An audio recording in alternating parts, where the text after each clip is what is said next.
Ei jõusti, Mikkel siin kodus ilusti. Loodan, teie püsite ka ilusti kodus, sellepärast et meil on ikkagi eriolukord, aga see ei tähenda, et me ei saaks teha teile kendama õpetusi. Täna me olemegi siis siin, et õpetada teile, kuidas teha lighthouse'i. See on siis natukene edasi jõudnud trikk, mis tähendab, et kendama tunnetus võiks olla juba päris hea. Ja lighthouse näeb välja siis selline ja täna teemegi siis selgeks, kuidas kendama siia peale niimoodi saada. Et võtke kendamad ja hakkame harjutama.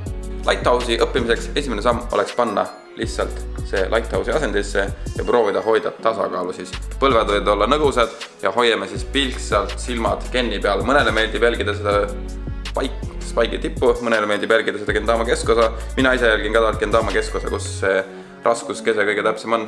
Ja siis, kui meil on see tunnetus olemas, suudame natukene liigutada, siis me teame, kuhu kohta see kendama maanduma peab. Ja muidugi, see pall meil ei ole lakitud, varsti tuleb proomudele ka välja, mis on. Aga lihtsam on siis harjutada mõne kendamaga, millel on lakitud pall, kas siis püsib see siin paremini peal. Ja nüüd proovimegi saada siis esimest korda selle kenni ilusti dama peale seisma ehk lighthouse'i. Selleks me paneme siis selle võimalikult paigale. Mida vähem ta kõigub, seda lihtsam see on. Ehk siis mina võtan tavaliselt 2 sõrme, võtan kappidest kinni ja jätan ta täiesti 0 seisu.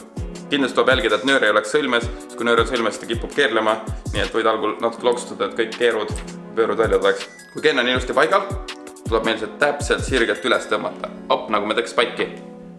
Ja jäigi seisma. Mõnikord jääb nöör siia kenni alla ja ta on natukene libedam. Selle vastu aitab üks nipp. Kui teha siia palli lõppu sõlm, siis nöör ei pääse siit välja, mis tähendab, et see aitab selle vastu, et nöör ei tuleks sulle lunarite või lighthouse'ide ajal siia alla. Ja kõige tähtsam nipp lighthouse'i juures on see, et kui me tõmbame kenni üles, siis me läheme täpselt haripunktis palliga alla, et ta ei jõua juba kukkuma hakata ja ei tule plärts siia peale, vaid ta on haripunktis ja tal on hästi väike kukkumishoog ja siis me paneme palli alla ja alati siis vedrutame põlvedega, et jääks ilusti seisma. Nüüd, kui te olete kenni lighthouse'i saanud, on siit mitu varianti, kuidas sisse minna, aga kõige esimene samm oleks teha täpselt pool pööret ja maanduda siis spike'iga otse auku. Selleks võime algul siis kasutada päris palju põlvi ja proovime kenniga kaasa minna siis keha ja põlvede abil. Ehk siis alustame alt poolt, viskame täpselt pool pööret ja sops sisse. Kui me õpime uusi trikke, on alati hea algul kasutada võimalikult palju põlvi, et saada see endale ilusti sujuvaks. Ehk siis siia peale ja nüüd tagasi minnes ka põlvedega alla, hopp ja sisse. Kui trikk on juba selge ja lihasmeel on hea, saab neid samu trikke teha ka niimoodi, et me põlvi üldse ei kasuta, aga esialgu tasub siis natukene vetruda. Paljudel on juba lighthouse selge ja teeme siis natukene keerulisema variatsiooni ka siia video lõppu. See on siis one turn lighthouse, kus kenn teeb täpselt ühe tiiru ja maandub siia lighthouse'i. Annan teile veel natukene siseinfot, et mõnikord on hea oma lakitud pall üle käia, sest siia peale koguneb vahepeal mikrotolm ja see teeb palli libedaks, nii et vahepeal tasub seda siis puhastada, siis püsivad trikid siin peal veel paremini. Aga nüüd, kui me alustame siis one turn lighthouse'i, algul on siis nöör meie keha pool. Näete, nöör on keha pool. Me laseme ta lahti väikse kaarega, kui teeb täpselt 180 kraadi ja nöör nüüd näitab kehast väljapoole. Me tõmbame jõnksu.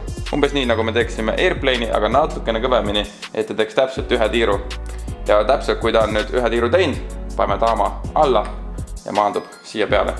Peamine viga, mis one turn lighthouse'iga tehakse, et tõmmatakse liiga suure kaarega. Mina tegin ka algul seda valesti ja siis õnneks tuli Erik Mumm mul appi ja õpetas, kuidas õigesti on. Ehk siis kaarega on valesti, siis ta lendab sult liiga kaugele. Aga tähtis oleks siis tõmmata ta ilusasti ovaalse kujuga, et võimalikult alla.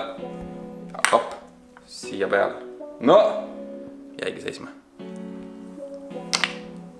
Täna me siis saime selgeks lighthouse'i ja one turn lighthouse'i. Muidugi tuleb neid trikke kõvasti lihvida, et need tuleks aina tihemini välja ja nendega on siis võimalik teha väga palju erinevaid kombosi. Ja meil käisidki siis sessioni ajal krommi profitsid, kes sööbisid siin samal põranda peal. On ju heere? Ja mul uus enes ka, kus juures varsti teeme taga äkki vlogi ka. Aga ühesõnaga, profit tegid meile paar demonstratsioontrikki ja nüüd me näitame teile neid lõpuks magustoiduks. Nii et püsige lainel ja vaatame, mida profit teevad lighthouse kombodega.